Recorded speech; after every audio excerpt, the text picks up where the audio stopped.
जब भी आपने अल्टरनेटर को किसी बुक से पढ़ा होगा तो आपने कुछ इस तरीके के उसके रोटर का डायग्राम देखा होगा, सेलिएंट पोल अल्टरनेटर का, या फिर ये डायग्राम देखा होगा, या फिर इस तरीके के पर्टिकुलर डायग्राम आपने देखा होगा।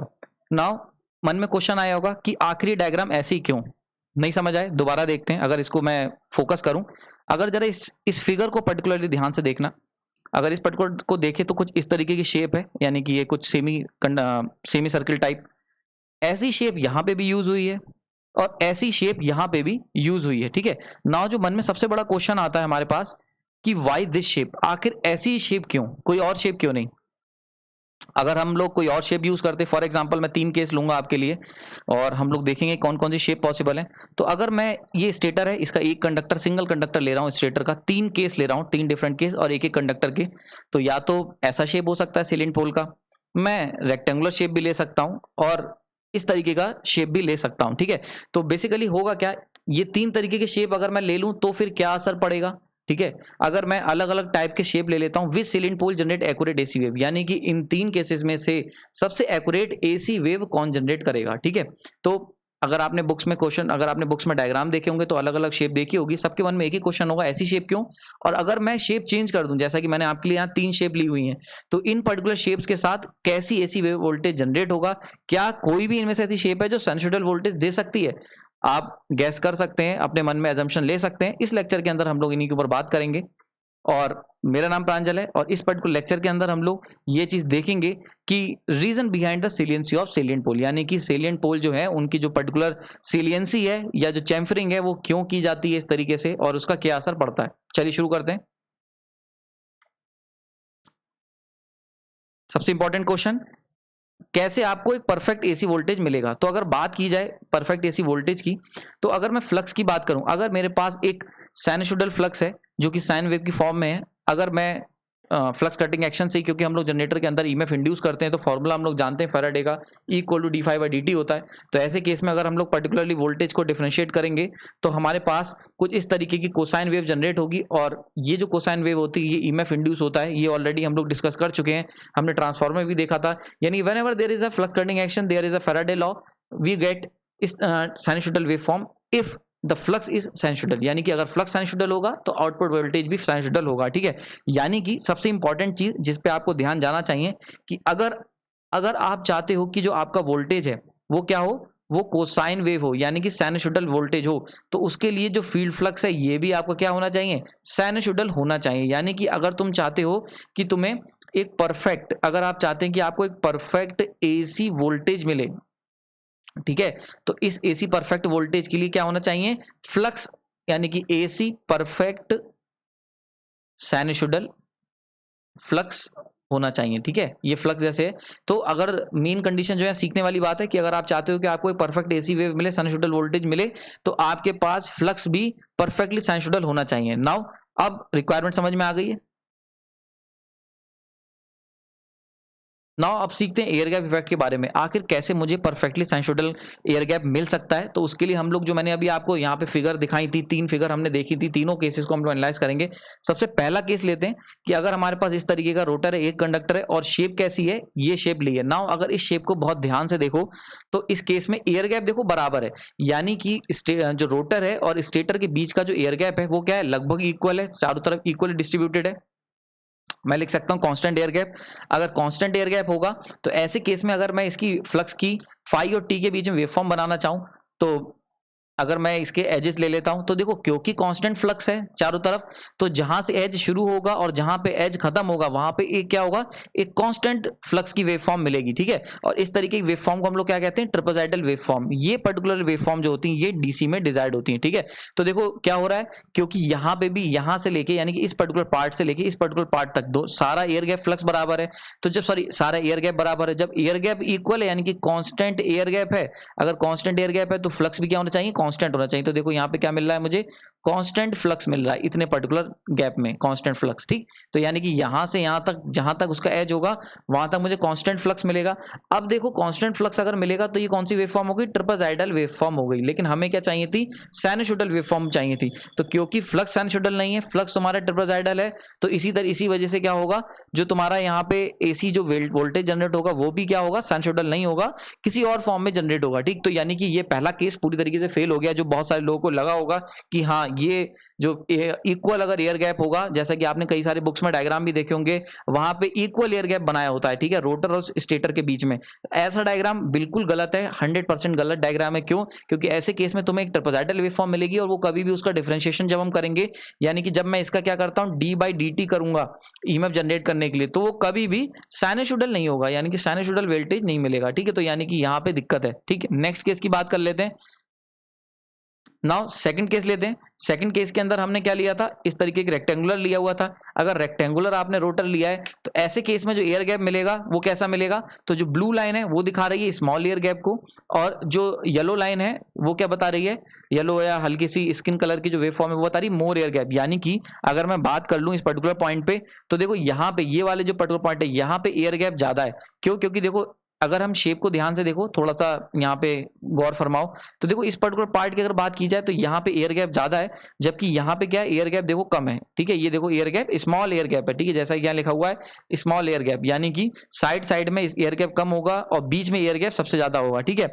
नाउ अगर बीच में एयर गैप सबसे ज्यादा का होगा और फाइटी की बात करी जाए, तो जहां पे एयर गैप ज्यादा होता है वहां पे फ्लक्स कम देखने को मिलेगा।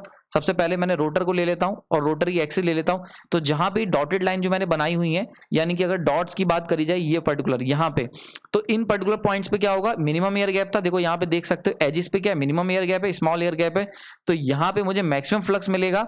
और जहां पे सेंटर है वहां पे क्या है, मैक्सिमम एयर गैप है। देखो यहाँ पे क्या है, सेंटर पे, यानी कि सेंटर पे क्या है, मैक्सिमम एयर गैप है। तो इसी तरीके से इसका जो सेंटर है यहाँ पे मुझे मिनिमम फ्लक्स मिलेगा। क्यों? क्योंकि एयर गैप अगर हम लोग क्या करते हैं, अगर हम लोग एयर गैप को बढ़ाएंगे तो ऐसे केस में फ्लक्स क्या होगा, डाउन हो जाएगा। क्योंकि हम जानते हैं कि फ्लक्स जो होता है इन्वर्सली प्रोपोर्शनल होता है एयर गैप के, ठीक है, ये सब आपको पता होगा। क्योंकि अगर एयर गैप ज्यादा होगा तो रिलक्टेंस ज्यादा होगा, रिलक्टेंस ज्यादा होगा तो फ्लक्स कम होगा, ठीक है। तो यानी कि अगर मैं रेक्टेंगुलर सेलिएंट पोल ले लेता हूं तो अगेन मुझे फाइटी यानी कि फ्लक्स और टाइम के बीच में जो कर्व मिलेगा वो साइनसॉइडल नहीं मिलेगा, बल्कि इस तरीके का डिप कर्व मिलेगा। और अगेन जब इसको मैं डिफरेंशिएट करूंगा ईएमएफ जनरेट करने के लिए, यानी कि डी बाई डी टी से निकालूंगा, तो अगेन मुझे साइनसॉइडल वेव वोल्टेज नहीं मिलेगा, ठीक है। यानी कि ये केस भी फेल हो गया है, ठीक है। तो ये पर्टिकुलर केस भी आपका फेल हो गया है, ठीक, ध्यान रखना।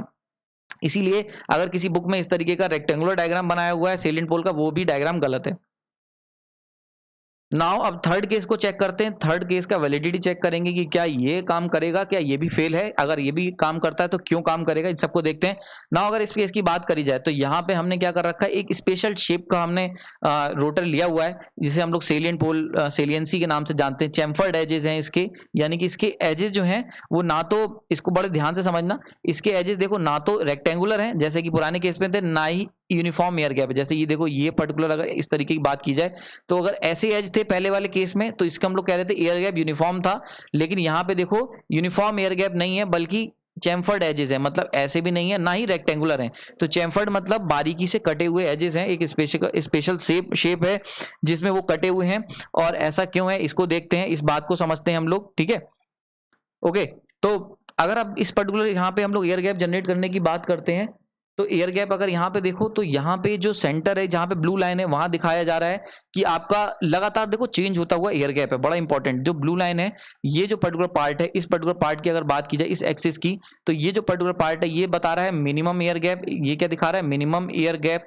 और यहाँ पे अगर बात की जाए ये ऑरेंज वाले जो बनाए हैं ये क्या दिखा रहे हैं, maximum air gap, maximum air gap, ठीक है। तो यानी कि एयर गैप तुम्हारा क्या हो रहा है, लगातार चेंज हो रहा है, तो इसलिए लिखा हुआ है चेंजिंग एयर गैप है, ठीक है। और सेंटर पे सबसे कम एयर गैप है और दूर जाते जाते एयर गैप ज्यादा है। नाउ अगर इसके बीच में हम लोग फाई और टी का कर्व बनाते हैं, तो ऐसे केस में अगर हम लोग रोटर ले लेते हैं और रोटर की एक्सिस मार्क कर लेते हैं और वही एक्सिस यहाँ पे मार्क करते हैं सेंटर से कंडक्टर के पास होने वाली। नाउ अगर इस एक्सिस की देखें तो सेंटर पे मैक्सिमम, क्योंकि मिनिमम एयर गैप है तो सेंटर पे मुझे मैक्सिमम फ्लक्स मिलेगा, यानी कि पीक मिलेगी सेंटर पे। और आसपास अगर जाएंगे, लेफ्ट जाओगे तो देखो डाउन होता चला जाएगा। क्यों? क्योंकि एयर गैप बढ़ रहा है तो फ्लक्स की वैल्यू डाउन होगी। इसी तरीके से जब राइट जाओगे तो वहां पे भी क्या हो रहा है, एयर गैप बढ़ रहा है तो फ्लक्स की वैल्यू डाउन हो जाएगी। अगर इसको आगे बढ़ा देंगे तो देखो ये तुम्हारी क्या मिली, ये मुझे ये जो पर्टिकुलर चैम्फर्ड एज का जो रोटर था यहाँ पे मुझे साइनसॉइडल वेवफॉर्म मिल जाएगी, जो कि मेरे लिए बहुत इंपॉर्टेंट थी। नाउ ध्यान देने वाली बात क्या है, चैम्फर्ड एज है, यानी कि हमने क्या करा हुआ है, काट पीट करके एक पर्टिकुलर शेप का एज लिया हुआ है। इसको वर्ड याद रखना, चैम्फर्ड एज। और चैम्फर्ड एज अगर लूंगा तो मुझे साइनसॉइडल वोल्टेज की वेवफॉर्म मिलेगी, फ्लक्स की वेवफॉर्म मिल जाएगी। और अगर फ्लक्स साइनसॉइडल है तो जब इस पर्टिकुलर वेवफॉर्म को जब मैं डी बाई डी टी करूंगा, D five by d T, तो यहाँ पे मुझे जो वोल्टेज मिलेगा ई, वो भी क्या होगा, वो भी तुम्हारा साइनसॉइडल वोल्टेज ही मिलेगा। यानी कि ये वाला जो थर्ड केस था जिसके अंदर चैम्फर्ड एज लिए थे, ये तुम्हारा टेस्ट को पास कर गया और यहाँ पे मुझे साइनसॉइडल फ्लक्स मिल रहा है रोटर के अक्रॉस। ना अगर हम लोग कैलकुलेशन की बात कर लें कि देखें अगर कि हमने कैसे कैलकुलेशन की है, तो अगर हम मार्क करते हैं दो एक्सिस को और फ्लक्स और टी के बीच में कर्व बनाते हैं, ठीक है, और यहाँ पे हम लोग सेलिएंट पोल अगेन जैसा हमने लिया था वो ले लेते हैं इस पर्टिकुलर थर्ड केस वाली शेप का। तो ऐसे केस में अगर सेंटर को मैं मार्क करता हूँ, तो अगर इस पर्टिकुलर केस की बात करी जाए और फ्लक्स की वेवफॉर्म बनाई जाए, तो कुछ इस तरीके का रेफरेंस लेंगे तो इस पर्टिकुलर शेप की मुझे वेवफॉर्म मिलेगी। अगर इसको रेफरेंस ले लेते हैं तो लेफ्ट और राइट पोर्शन इस तरीके से वेरी करेंगे, ठीक, अगर सेंटर को मैंने मार्क कर रखा है। नाउ ऐसे केस में ये जो फ्लक्स की वेवफॉर्म है, ये क्या है, कोसाइन वेव को रिप्रेजेंट कर रही है। देखो आई होप आपको समझ में आ रहा होगा। अगर रेफरेंस को अगर रेफरेंस ले लेता हूं मैं, यानी कि सेंटर जहां पे मैंने कंडक्टर लिया हुआ है और जहां पे ये पोल पहुंचा है, अगर उसको रेफरेंस ले लेता हूं, ठीक है, उस पर्टिकुलर पॉइंट को और रेफरेंस ले लूं, तो ये देखो कोसाइन वेव क्या होती है, रेफरेंस से शुरू, रेफरेंस पे क्या होता है, स्टार्ट नहीं होती है बल्कि पीक पे होती है। ये कोसाइन वेव की खास बात होती है, आप लोग जानते होंगे। साइनसॉइडल वेवफॉर्म जो होती है वो जो सेंटर या रेफरेंस होता है वहां से स्टार्ट होती है। तो कोसाइन वेव मैंने रेफरेंस लिया, अगर रेफरेंस से मैक्सिमम पे होगी, तो देखो अगर मैं इसके यानी कि इस पर्टिकुलर शेप के रोटर के अक्रॉस अगर मैं वेव शेप बनाऊं फ्लक्स की, तो वो देखो क्या होगा, कोसाइन वेव को फॉलो करेगी। नाउ अगर फ्लक्स मुझे कोसाइन वेव में चाहिए, यानी कि phi direct proportional to cos theta चाहिए, तो दूसरा फॉर्मूला होता है फाई, जो होता है वो क्या होता है, एमएमएफ अपॉन रिलक्टेंस होता है, ठीक है, और एमएमएफ अपॉन सॉरी रिलक्टेंस होता है। एस क्या होता है, रिलक्टेंस होता है, ये जानते होगे आप लोग। रिलक्टेंस जो होता है वो क्या होता है, एक तरीके का मैग्नेटिक फ्लक्स को अपोज करने वाला फैक्टर होता है। जैसे कि रेजिस्टेंस होता है इलेक्ट्रिक करंट के लिए, वैसे रिलक्टेंस होता है आपका एयर गैप के अंदर जो फ्लक्स होता है, यानी कि फ्लक्स को सेटल करने के लिए जो अपोजिंग पावर होती है, उसको अपोजिंग जो चीज होती है उसको हम लोग कहते हैं रिलक्टेंस, ठीक है। तो देखो क्या हो गया, फाई बना दिया, phi direct proportional to MF upon reluctance होता है। यानी कि अगर फाई तुम्हारा direct proportional to cos theta है, जैसा कि डायग्राम में बनाया गया है कि फाइव मुझे क्या चाहिए, कॉस कोसाइन वेव चाहिए, तो ऐसे केस में रिलक्टेंस कैसा होना चाहिए, inversely proportional to cos theta होना चाहिए। ये one of the most important factor आ जाता है निकल के। यानी कि जो मैं क्या कर रहा हूं, यानी कि जो एयर गैप का जो रिलक्टेंस है, यानी कि जो एयर गैप की वेरिएशन है, वो inversely proportional to cos theta vary होनी चाहिए।